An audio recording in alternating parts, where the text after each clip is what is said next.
haleluya. Selamat datang dalam program kita Kamu Hebat. Karena saudara yang kasih dalam Tuhan tidak putus-putusnya.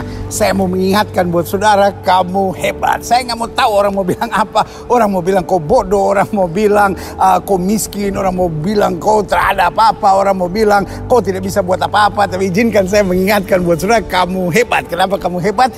Karena Tuhan telah memilih engkau. Dan kenapa kamu hebat? Karena Tuhan memberikan rohnya di dalam hidupmu. Dan kenapa engkau hebat? Karena pasukan malaikat menjaga hidupmu. Bahkan kenapa kau hebat? Karena Yesus katakan, apa yang aku kerjakan dapat kamu kerjakan, bahkan lebih besar lagi. Nah, berarti saudara yang kasih dalam Tuhan, tidak ada alasan untuk kita mengeluh dan berkata, saya miskin, saya nggak bisa buat apa-apa, saya nggak punya apa-apa. Pertanyaannya, yang pertama, maukah engkau hidup beriman? Yang kedua, maukah engkau rajin? Yang ketiga, maukah engkau sungguh-sungguh? Dan yang keempat, maukah engkau tidak cepat menyerah menghadapi apapun dalam kehidupan ini? Karena kalau mau pikir susah, hidup ini susah. Tapi bersama Yesus kita cakap menanggung segala perkara. Haleluya. Hari ini kita dalam program yang spesial bersama dengan seorang hebat juga yang akan berbincang-bincang bersama dengan kita. Dan hari ini model saya agak berbeda. Karena hari ini tadi main tenis, saudara, bersama dengan orang hebat yang bersama dengan kita, yaitu Legend TNI Angkatan Darat, ya kan, Bapak Yopi Wayangkau, ya kan, dan beliau adalah oleh anugerah Tuhan hari ini adalah orang Papua yang mencapai bintang 3. Dan itu berarti bahwa hidup ini bukan soal bisa atau tidak bisa. Ada banyak orang bilang, kulit saya hitam, rambut saya keriting, ya kan, saya tak bisa. Nah, hari ini kita jumpai, tadi habis maintenance sama-sama, dan sekarang kita jumpai orang hebat yang bersama dengan saya, Legend TNI Yopi Wayangkau. Haleluya, Pak Yopi, terima kasih maintenance hari ini sama-sama. Terima kasih, shalom Pak. Dan luar biasa. Terima kasih. Jadi bintang 3 tapi lari masih rupa bintara. Masih itu keahlian. Puji Tuhan, karena sudah kasih dalam Tuhan luar biasa. Jadi hari ini usia berapa? Saya hari ini sudah 58 tahun. 58 Iya, 58 tahun, tanggal 17 Juli 58 tahun. 17 Juli. Jadi ini sudah. Lalu tiap hari saya dengar masih lari. Masih lari. Berapa kilo? Minimal 5 kilo. 5 kilo. 5 kilo paling bintang sedikit. 3 masih lari. Masih lari. Ada banyak orang letkol, kolonel sekarang sudah tidak mau Tidak lari. bisa lari. Luar biasa, luar biasa. Nah, ada banyak orang pikir kalau orang Papua kulit hitam, rambut keriting, ya kan, bisa apa di Republik ini? Nah, bagaimana menurut Bapak? Puji Tuhan Pak Pendeta. Jadi pikiran itu juga pernah saya mengalami atau memikirkan waktu saya masih tamat SMA. Ya. Jadi waktu sekolah SMA saya mau mendaftar Akabri waktu itu. Saya merasa bahwa tidak mungkin. Karena pertama saya orang Papua, kedua saya datang dari kampung. Jadi segala sesuatu untuk finansial itu saya tidak punya. Ya. Saya tidak punya, jadi tidak mungkin lah. Nah, Bapak asal dari mana waktu itu? Saya dari Serui, dari Kepulauan Yapen. Jadi bukan di Seruinya, di kepulauannya? Iya, jadi itu kabupaten dulu, waktu tahun 70 sampai tahun 80, itu masih Kabupaten Yapen Waropen. Oh iya, masih satu, iya, satu masih, itu ya? masih satu, jadi itu Pulau Yapen dengan daratan Papua di Waropen, itu jadi satu kabupaten. Nah, kalau sekarang sudah pisah, Pulau Yapen itu jadi satu kabupaten, kemudian Waropen juga jadi Waropen satu jadi kabupaten. satu juga, tuh. Iya. Jadi kalau jadi Bapak di pulau. Di pulau. Ya? Jadi di pulau ini dulu Kabupaten Yapen Waropen, itu kotanya, itu kota Serui namanya, ada di Pulau Yapen. Ada di Pulau Yapen. Saya bukan dari kota Seruinya, tetapi saya di kampung lagi. Jadi itu di Kampung Maria Dei, itu di sebelah baratnya kota Serui. Berapa jam dari Serui itu? Kira-kira 2-3 jam lah kalau kita jalan kaki. Kalau kita jalan kaki itu, kalau dulu, kalau sekarang sudah dengan fasilitas kendaraan banyak ada. Kalau dulu kita harus jalan kaki dan harus menyeberang sungai. Wow. Jadi saya. Dan di daerah itu, di wilayah itu tidak ada yang tentara. Sebenarnya dulu saya punya senior banyak yang sudah masuk tentara. Jadi bukan di daerah Bapak itu, di wilayah Yapen itu. Di Yapen ini sudah banyak. Sudah. Jadi saya seperti misalnya senior saya ada 3 yang sampai jenderal, yang satu kecamatan dengan saya. Jadi satu kecamatan dengan saya itu Pak Freddy Numberi, itu beda kampung. Kemudian Pak Bram Mataruri itu satu kampung dengan saya, yang itu mantan. berarti kampung yang diberkati ya? Iya. Dari satu kampung itu seluruh wilayah Papua ada 3 jenderal di situ. 3 jenderal. Kemudian ada satu lagi almarhum Pak Niko Woru. Jadi kita semua ada 4 orang yang berasal dari satu kecamatan, 4 jenderal. Dan ini senior saya. Jadi mereka tahun 70-an masuk Akabri. Oh, jadi Bapak punya mimpi mau jadi tentara ini. Waktu itu. Jadi cuma waktu itu saya tidak berpikir masuk tentara, Pak Pendeta. Jadi saya tamat SMA itu berpikir apa yang bisa saya kuliah. Waktu itu saya punya cita-cita sebenarnya sekolah pilot. Karena waktu itu kalau kita di kampung itu pesawat datang ke Serui itu seminggu sekali gitu, seminggu ada pesawat kecil Tinoter itu. Kita biasa anak-anak sekolah ini suka pergi lihat pesawat. Jadi saya lihat pilot itu dengan atribut itu senang sekali. Pingin jadi pilot, hanya setelah tamat SMA saya sempat ikut seleksi Akademi Penerbangan Udara itu. Waktu itu dibuka di Papua, jadi saya ikut. Waktu itu sudah lulus, saya dinyatakan lulus, hanya karena itu sekolah bukan beasiswa, jadi kita harus bayar. Nah itu yang saya tidak bisa masuk karena tidak punya uang. Iya, tidak punya uang. Sehingga saya waktu itu ikut paman, karena di kampung itu, kalau di kampung mungkin saya terus tidak sekolah, hanya mungkin tamat SMA. Saya ikut paman ke Biak. Dari Biak saya ingin untuk kuliah, tapi kalau saya kuliah harus ke Jayapura atau ke Manokwari. Jadi dari Biak itu tahun 82, saya tamat SMA tahun 82, itu ada tes perguruan tinggi dulu namanya tes proyek perintis. Itu kan ada perintis 1, ada perintis 2, ada perintis 3. Sehingga waktu itu saya tes untuk kuliah, itu saya ambil fakultas pertanian di Universitas IPB Bogor. Jadi itu dulu kan proyek perintis 2. Jadi saya ambil pertanian di Bogor, kemudian peternakan saya ngambil di Universitas Cendrawasih. Nah itu jadi proses saya tinggal dengan paman, karena waktu itu mau daftar itu saya pikir saya karena tidak punya apa-apa, jadi bagaimana saya kerja dengan buruh kasar lah begitu. Saya sempat kerja ikut buruh kasar aspal jalan. Ini lulus SMA? Lulus SMA ini. Ya. Karena tidak ada uang, jadi saya kerja di situ sambil daftar. Nah pada saat sudah mendaftar, sebelum ikut tes, itu saya kerja, dan pada waktu itu siang hari, jadi kita habis aspal jalan di kota Biak itu panas sekali, kita berteduh di pinggir toko itu, emperan toko itu berteduh. Saya lihat ada brosur yang ditempel di toko itu, di situ pendaftaran Akabri. Itu kan gambarnya biasa bagus itu. Lihat gagah. Dulu kan lihat pakai ini. Baju. Saya sebenarnya tidak tertarik karena saya berpikir, wah saya anak Papua dari kampung, tidak punya uang, tidak mungkin lah saya bisa masuk tuh. Karena itu sekolah apalagi sekolah ke Jawa. Kan itu tidak mungkin lah. Kita zaman itu tahun 70-an, 80-an, Jawa dengan Papua kan bedanya. Itu kalau naik kapal kan lebih dari sebulan itu. Iya, betul waktu itu. Ya. Waktu itu.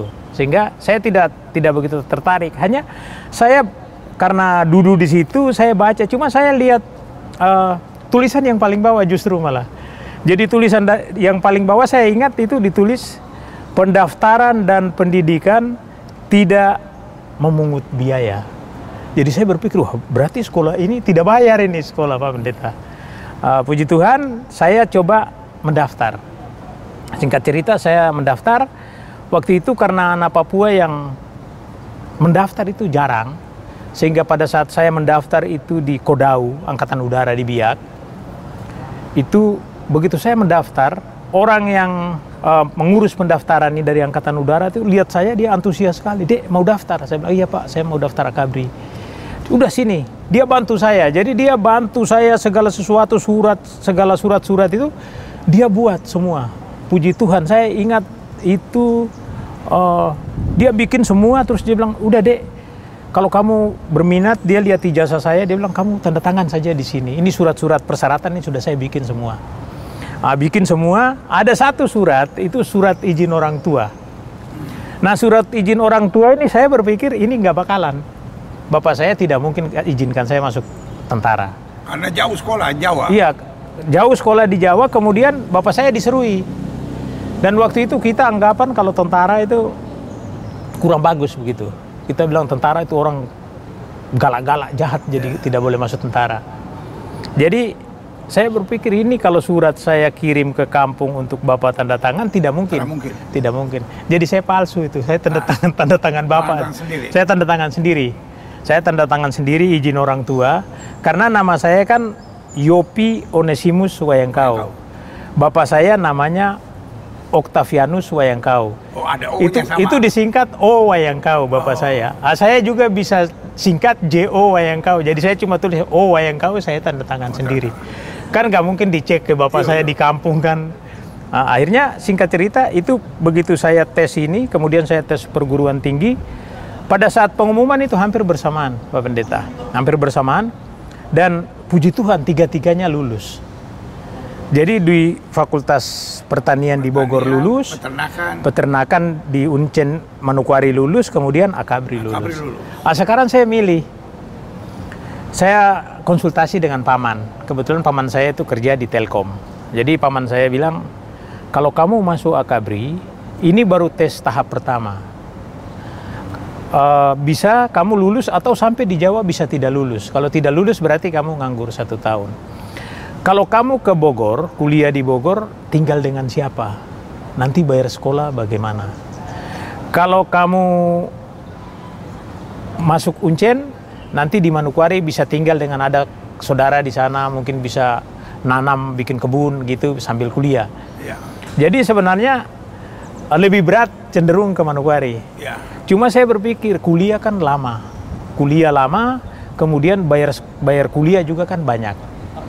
Jadi saya bilang, Om sudah biar kalau saya masuk ke Akabri nanti kalau tidak lulus, saya ulangi lagi tahun depan baru saya kuliah.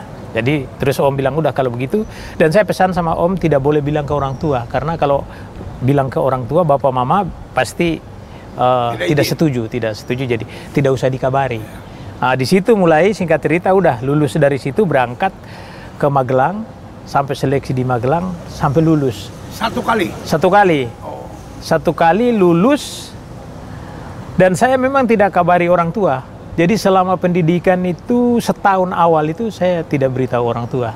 Jadi kalau kan waktu itu masih pakai surat, belum masih pakai surat. Dan kalau surat keserui itu lebih lama lagi karena kan hubungan keserui kan lebih sulit. Jadi sampai setahun setelah. Jadi kalau orang tua tanya bilang masih di Jayapura ini. Orang tua tidak pernah tanya karena tidak alamat juga di mana, mau tanya pakai surat tidak ada. Pokoknya dia percaya. Dia ada di Jayapura, Bapak. Orang tua percaya sudah kuliah lah, mungkin di Jayapura atau di Manokwari gitu. Itu. Jadi orang tua saya tahu kalau saya masuk Akabri ketika kita sudah 6 bulan ikut Chandra di Muka. Kemudian orang tua mesti datang tuh. Undang orang tua. Nah ini jadi masalah ini Pak Pendeta. Jadi masalah untuk orang tua saya. Jadi undangan itu dikirim dari Akabri itu lewat Kodim. Lewat Kodim Serui. Nah, bapak saya ini kan penatua di gereja. Dan dulu itu jarang orang kampung itu dipanggil ke Kodim. Dipanggil ke Kodim itu bisa pulang, bisa tidak pulang soalnya. Zaman dulu. Ini pasukan. Ini pasukan ini. Jangan itu Pak Pendeta. Itu bisa pulang, bisa tidak pulang. Saat itu surat undangan ini sampai di Kodim. Dandim waktu itu bangga sekali karena artinya dari wilayah dia, dari anak Papua itu bisa ada yang masuk Akabri. Jadi sangat senang sekali Pak Dandim ini, sangat senang. Dia panggil propos, dia bilang kamu coba cari ini, Bapak ini Pak Wayangkau ini di kampung mana? Oh itu di kampung Merede di seberang, sebelah barat. Kamu coba beritahu kalau bisa orang tua ini besok datang ke Kodim. Besok datang ke Kodim, apakah orang tuanya bisa hadir? Kalau bisa hadir, kita urus supaya berangkat. Jadi propos itu datang ke kampung, Pak Pendeta. Bilang apa-apa, cuman bilang Pak Pendeta coba bayangkan itu. Propos datang cari siapa yang namanya Bapak Octavianus Wayangkau. Begitu datang, orang di kampung, loh, tentara nyari apa? Ada dan Ramil juga ikut karena disuruh Dandim. Pak Octavianus Wayangkau mana rumahnya? Dicari. Langsung berdoa, nggak amin-amin. Wah, itu Bapak kami 15 kali nih. Itu datang Pak Pendeta. Jadi datang beritahu, hanya datang Pak Wayangkau besok pagi jam 8 ngadap Dandim di Kodim. Itu Pak Pendeta. Malam itu sembahyang keluarga.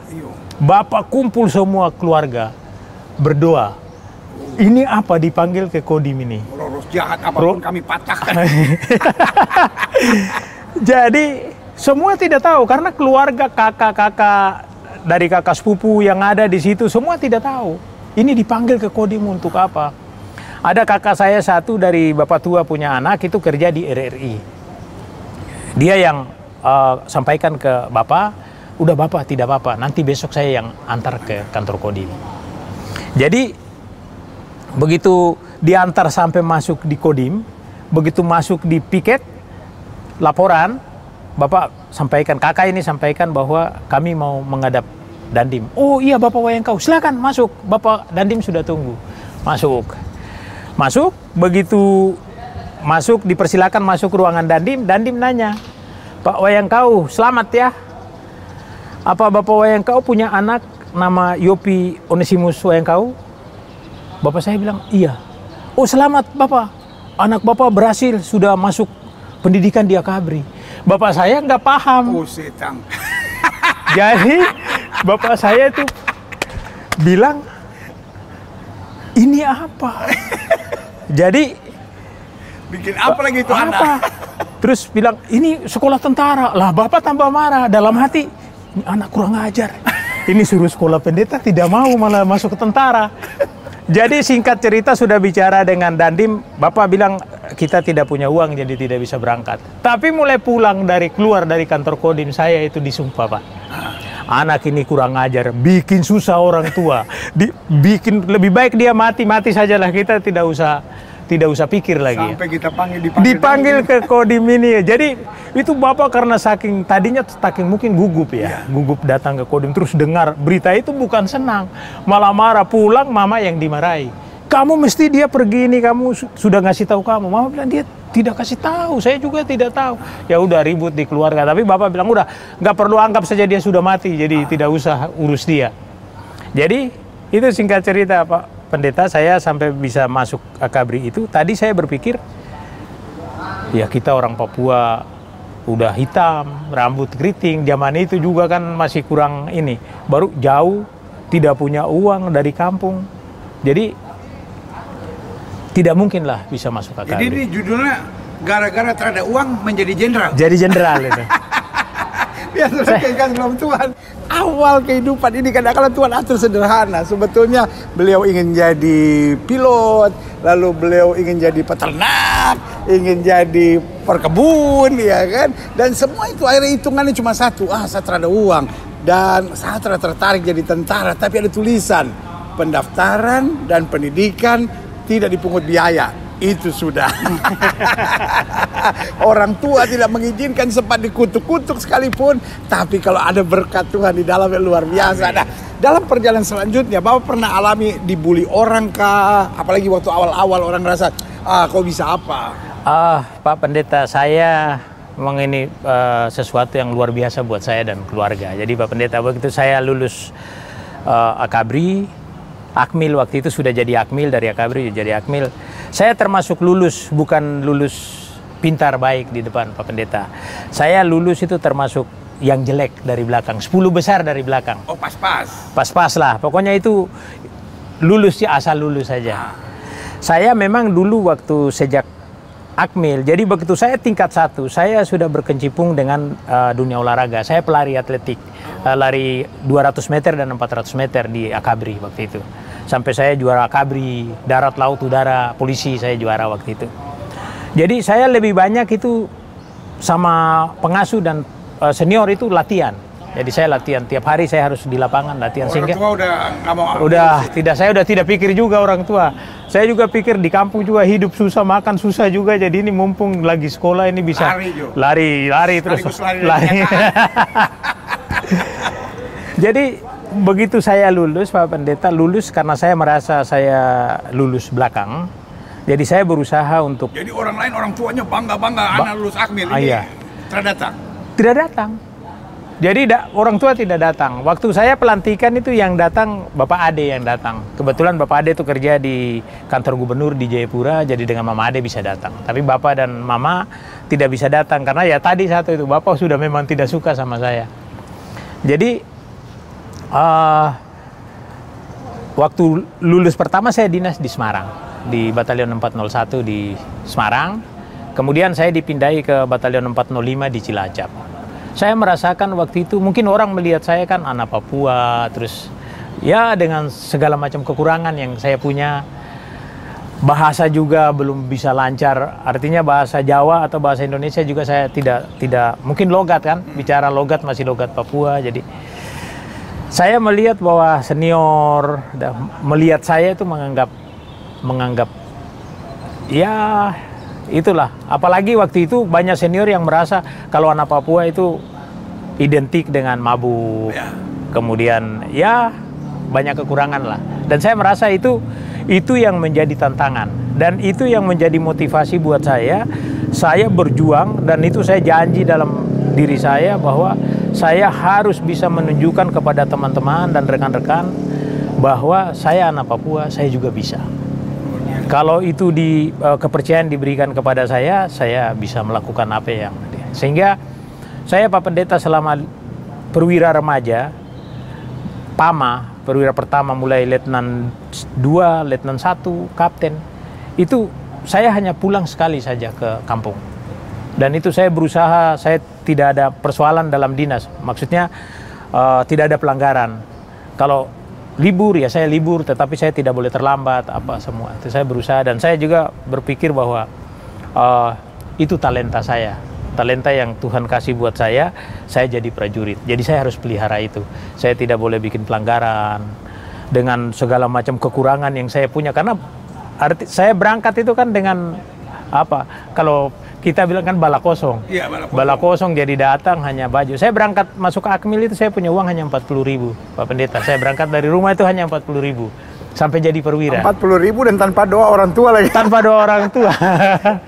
Jadi itu yang saya merasa banyak kita anak Papua itu belum kita bekerja atau menunjukkan sesuatu, kita sudah minder dengan kondisi yang kita alami. Jadi apapun kalau sudah mulai ada minder karena direndahkan orang, karena dibully orang, itu salah satu yang menjadi hambatan sukses menurut Bapak. Betul.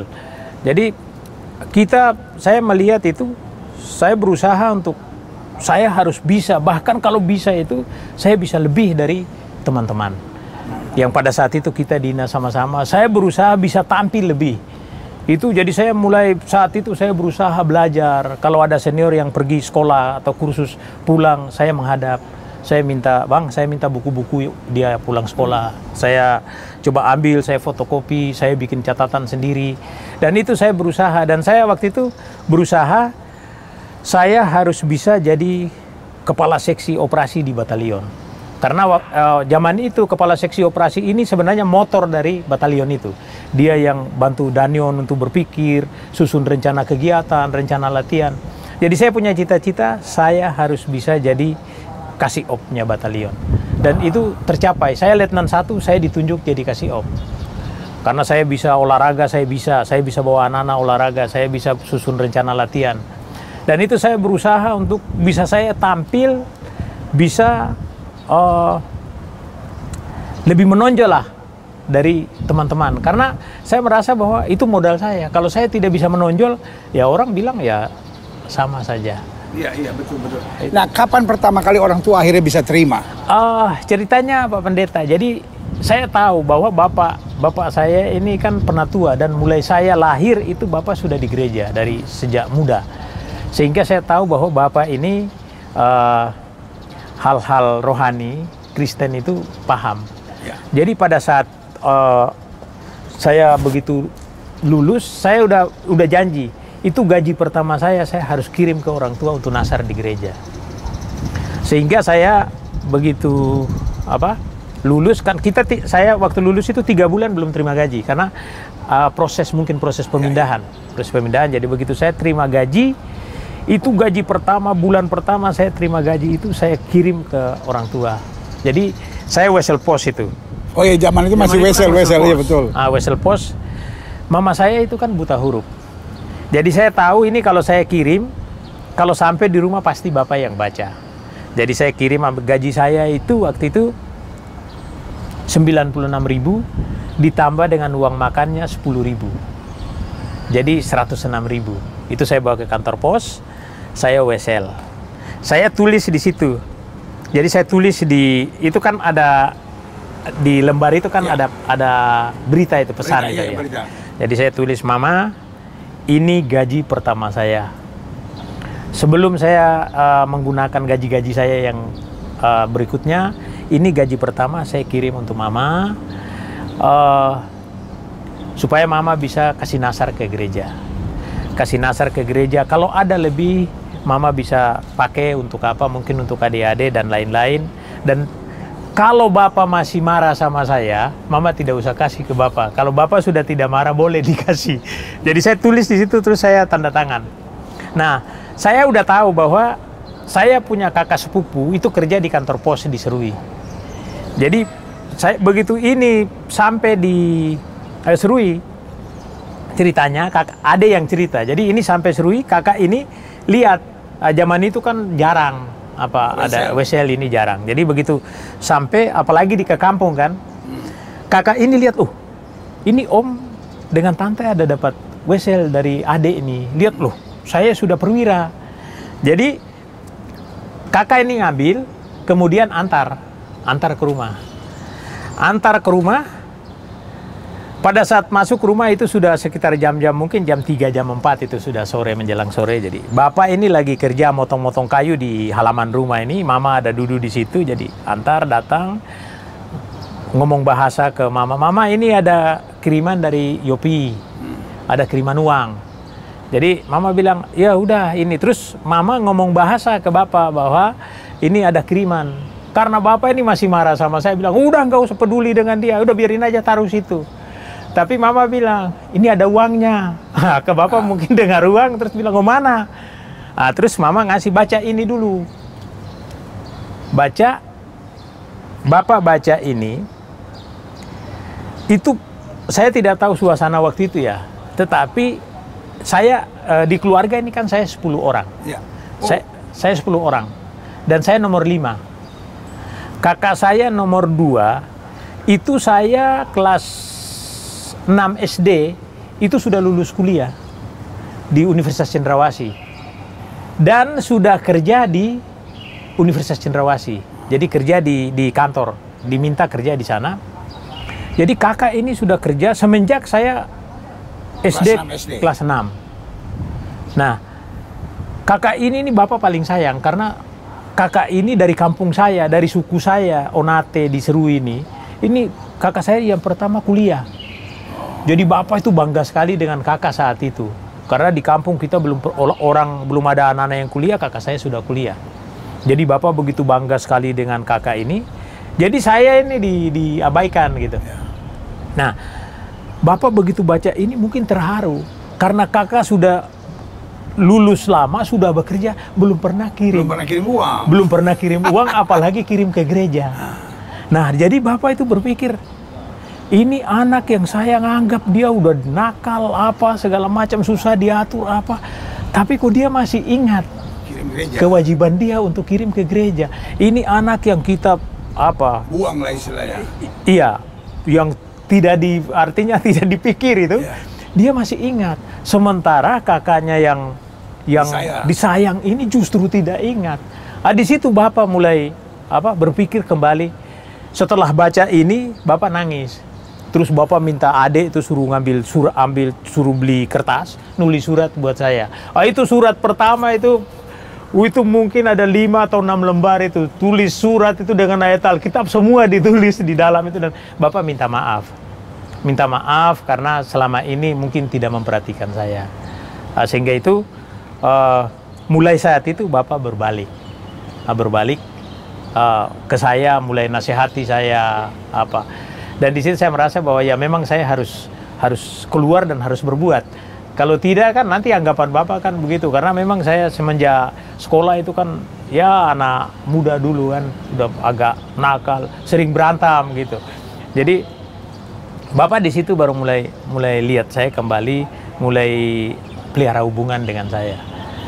Jadi setelah waktu sebelumnya ya itu udah dianggap udah hilang. Karena Bapak lihat hati untuk memberi buat gereja ini ya, luar biasa. Gereja itu. Nah, jenderal jabatan pertama yang dalam kapasitas jenderal yang Pak Yopi miliki apa? Jadi saya tahun 2014 itu menjabat sebagai Wakil Komandan Pusat Kesenjataan Infanteri di Bandung. Jadi itu kolonel. Dari kolonel menjadi jenderal. Jadi saya jenderal, terakhir itu kan saya Inspektur Kodam 17 Cendrawasih di Jayapura, terus dapat jabatan Brigjen, menjabat Wakil Komandan Pusat Kesenjataan Infanteri di Bandung. Oh, justru jenderal pertama bukan di Jayapura tapi justru di Bandung. Di Bandung. Jenderal pertama di Bandung, kemudian di situ saya hanya sebentar saja, hanya 4 bulan. Kemudian saya jadi Kasdam 5 Brawijaya di Surabaya. Oh, sempat Kasdam ya? Kasdam masih bintang 1? Masih bintang 1. Lalu pecah bintang 2? Bintang 2 saya jadi staf ahli tingkat 3 Panglima TNI. Panglima? Iya, Panglima TNI itu naik bintang 2. Lalu kemudian jadi Pangdam di Kodam 18 Kasuari, Papua Barat. Iya, Papua Barat. Lalu bintang 3? Bintang 3 jadi Komandan Pusat Teritorial Angkatan Darat. Luar biasa, saudara kasih dalam Tuhan, cerita seperti ini. Ada banyak orang bilang, coba pernah kerja kasar, saudara ya kan, urus apa itu namanya jalan ya kan, dan lewati pergumulan yang berat, sempat dikutuk-kutuk oleh orang tua, tetapi tetap mengasihi, tetap berjuang, tetap fokus pada apa yang Tuhan taruh dalam hatinya, dan Tuhan mampukan. Jadi saudara yang kasih dalam Tuhan, hari ini kita belajar hal sederhana. Hidup ini jangan menyerah. Hidup ini jangan pusing sama omongan orang, saudara. Kalau orang bilang kau tidak bisa, kau tidak bisa, kau tidak bisa, oh, kau dari anak ini, oh, kau mama dan papa bercerai, sudah jangan pusing sama itu. Tapi fokus, dan tetap berjuang, tetap punya rasa percaya diri, tetap andalkan Tuhan, dan tetap ingat aturan-aturan firman Tuhan. Maka ada saja berkatnya, hubungan dengan orang tua pulih, lalu kemudian berkat mulai mengalir, jabatan pangkat menyertai, tetapi tetap menjaga diri supaya jangan ada kasus apapun, dan tetap berjuang untuk yang terbaik. Nah, Pak Yopi sebagai seorang yang sudah mencapai bintang 3 di TNI, dan tidak mudah buat seorang Papua melalui semuanya. Apa kira-kira pesan Bapak buat mungkin kaum milenial, orang-orang muda, atau mereka yang hari-hari mungkin sedang putus asa karena banyak hal dalam kehidupannya? Iya, baik Pak Pendeta. Saya dari pengalaman ini, saya punya prinsip pribadi bahwa pekerjaan apapun yang kita gumuli itu talenta buat kita, dan itu harus dijaga dan dipelihara. Aturan-aturan yang berlaku di situ ya harus ditepati, dan kita jangan masalah pribadi jangan menjadi ganjalan. Ganjalan artinya jadi batu sandungan untuk karir kita.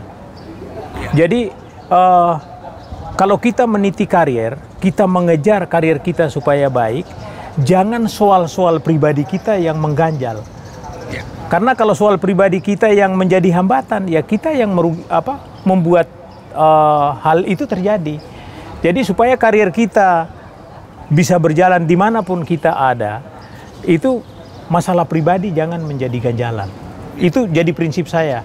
Sehingga kalau pimpinan, karena kita dalam pekerjaan yang kita tekuni, apalagi kita misalnya di dalam birokrasi, itu kan dinilai oleh pimpinan kita. Misalnya kalau di TNI, Polri, atau di pegawai negeri, kita ada kedudukan yang bisa kita naik, kita meniti karir di situ.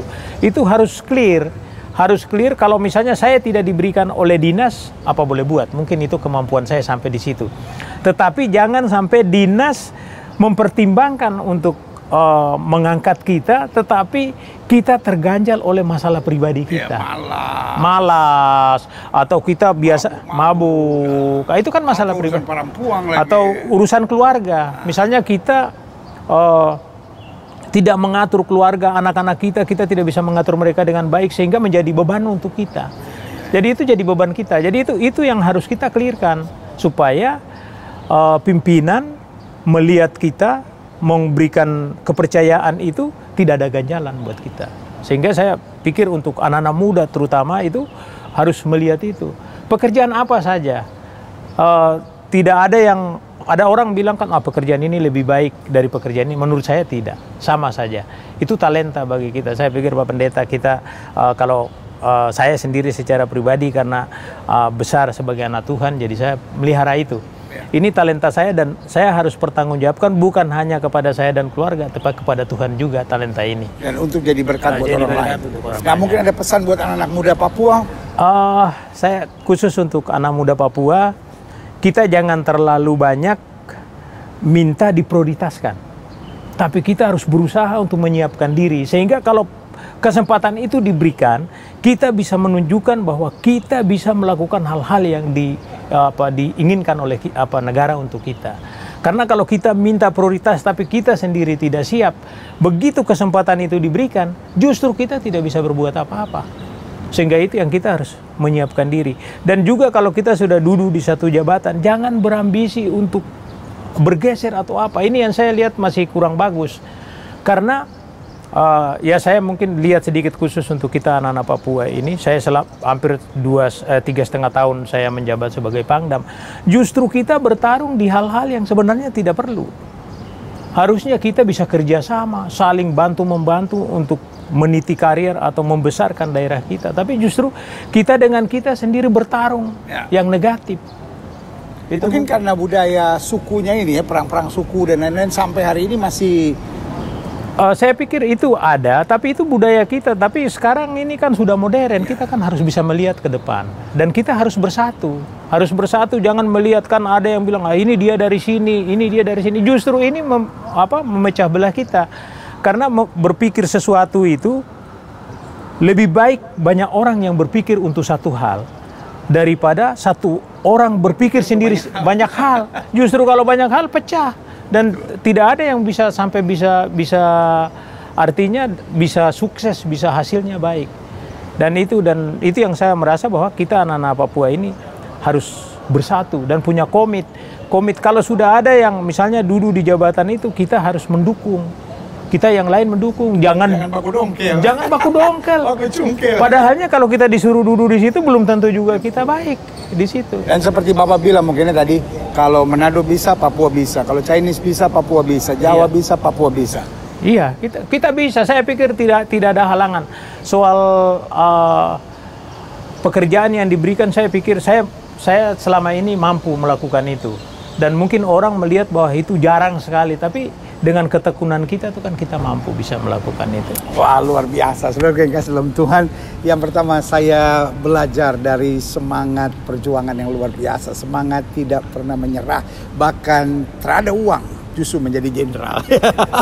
Kalau ada uang, saya jadi pilot, saudara. Kalau ada uang mungkin jadi insinyur pertanian, saudara. Tapi luar biasa. Itu jadi hal yang paling luar biasa. Hidup ini jangan jadikan apapun sebagai alasan. Saya terada uang, saya terada bisa sekolah, saya dari kampung, saya terdapat dukungan dari orang tua. Tetapi bersama Tuhan kita cakap menang segala perkara. Yang pertama, jadilah orang-orang yang berjuang. Yang kedua, jadilah orang-orang yang tekun. Tadi seperti bilang, mau belajar, mau berjuang. Nggak bisa beli buku, fotokopi, perjuangkan. Lalu yang ketiga, atur hubungan dengan baik, ya kan? Bawa diri dengan bagus, jangan sampai hal-hal tentang diri kita yang menjadi hambatan. Dan yang keempat, selalu mengimani pertolongan dan kasih Tuhan. Lakukan apa yang Tuhan perintahkan, maka banyak hal dahsyat terjadi. Saudara yang kasih dalam Tuhan, saya Gilbert Lumoindong bersama dengan Bapak Letjen TNI Yopi Wayangkau mengingatkan buat setiap saudara sekalian, kamu hebat. Sampai berjumpa program berikut. Haleluya.